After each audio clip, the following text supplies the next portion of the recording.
प्रत्यय और उपसर्ग के बारे में। ठीक है, बीच बीच में जब हम पाठ में पढ़वाते हैं ना, उसमें पूछते हैं इस शब्द का प्रत्यय बताओ, है ना, इसका उपसर्ग बताओ, तो समझ लो प्रत्यय और उपसर्ग क्या कहलाते हैं। ठीक है, ये तो सबने लिख ही लिया है, अब बस समझना है। पहले हमने लिखा है उपसर्ग, वे शब्दांश जो मूल शब्द के आगे जुड़ते हैं उपसर्ग कहलाते हैं।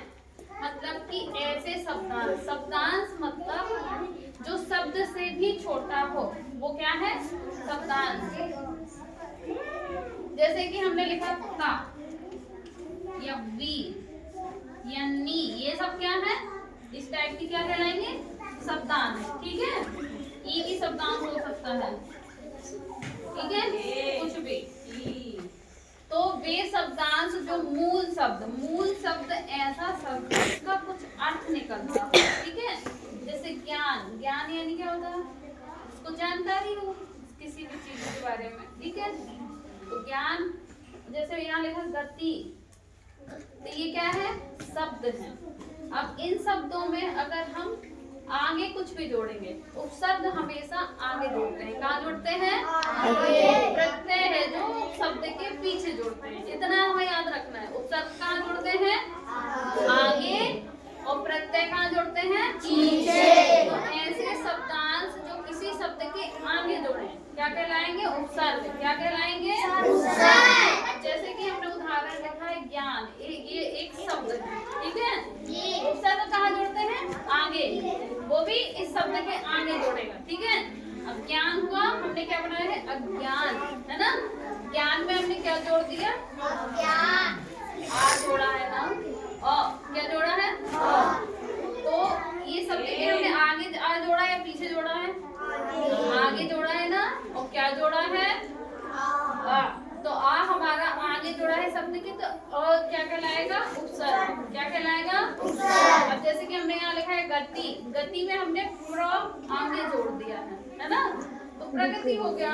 और एक चीज और, जब हम अपसर्ग या प्रत्यय जोड़ते हैं, यहाँ से निकलो, यहाँ से निकलो, जब हम किसी भी शब्द में उपसर्ग या प्रत्यय जोड़ते हैं तो उसका अर्थ भी बदल जाता है। ठीक है, क्या हो जाता है, अर्थ उसका बदल जाता है। ठीक है, जैसे हमने गति में आगे क्या जोड़ा है, प्र, तो ये प्र आगे जोड़ा है, इसलिए क्या होगा, प्रत्यय उपसर्ग। क्या कहलाएगा, प्र उपसर्ग कहलाएगा कि प्रत्यय, हाँ वेरी गुड। क्यों, क्योंकि ये आगे जोड़ा है, आगे जोड़ेगा अगर तो क्या कहलाएगा, उपसर्ग। तो प्र हमारा क्या है, उपसर्ग। तो उपसर्ग क्या कहलाएंगे, वे शब्दांश जो आगे जोड़े, इतना याद रखना है। उपसर्ग आगे जोड़ते हैं, प्रत्यय पीछे जोड़ते हैं। ठीक है, ये मेन चीज है। अब प्रत्यय वे शब्दांश जो मूल शब्द के पीछे जोड़ते हैं, प्रत्यय कहलाते हैं। ठीक है, उदाहरण जैसे कि प्रभाव, ये हमारा शब्द है। ठीक है, प्रभाव में हमने सील जोड़ दिया, कहाँ जोड़ा, पीछे। तो ये जो सील शब्द है क्या कहलाएगा, प्रत्यय, क्योंकि ये पीछे जोड़ा है, पीछे जोड़ने वाला प्रत्यय कहलाता है। निकलो, कितनी बार वॉशरूम जाओगे तुम लोग। यहाँ देखो, मानव, मानव शब्द में हमने पीछे जोड़ा है ता, तो क्या हो गया, मानवता। तो ता हमारा पीछे जोड़ा है, तो ये क्या कहलाएगा, प्रत्यय। जैसे कि वीर में ता पीछे जोड़ा है, वीरता।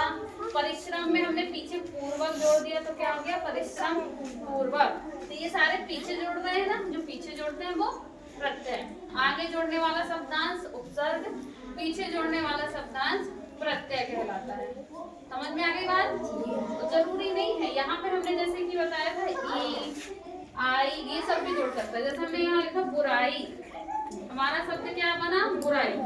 अब बुराई में हम ऐसे सब प्रश्न पूछते हैं, बुराई में उपसर्ग जुड़ा है या प्रत्यय, या फिर ऐसे भी पूछ सकते हैं बुराई में कौन सा प्रत्यय जुड़ा है। प्रत्यय कहाँ जुड़ता है, प्रत्यय कहाँ जुड़ता है, पीछे, पीछे जुड़ता है, ये याद रखना। तो अभी हम इसमें प्रत्यय पूछ रहे हैं।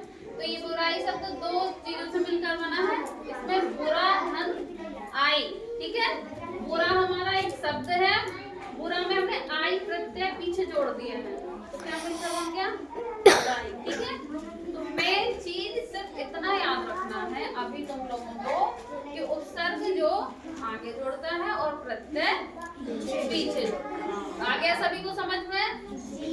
अब हम पूछेंगे उपसर्ग कहाँ जोड़ता है, आगे के पीछे?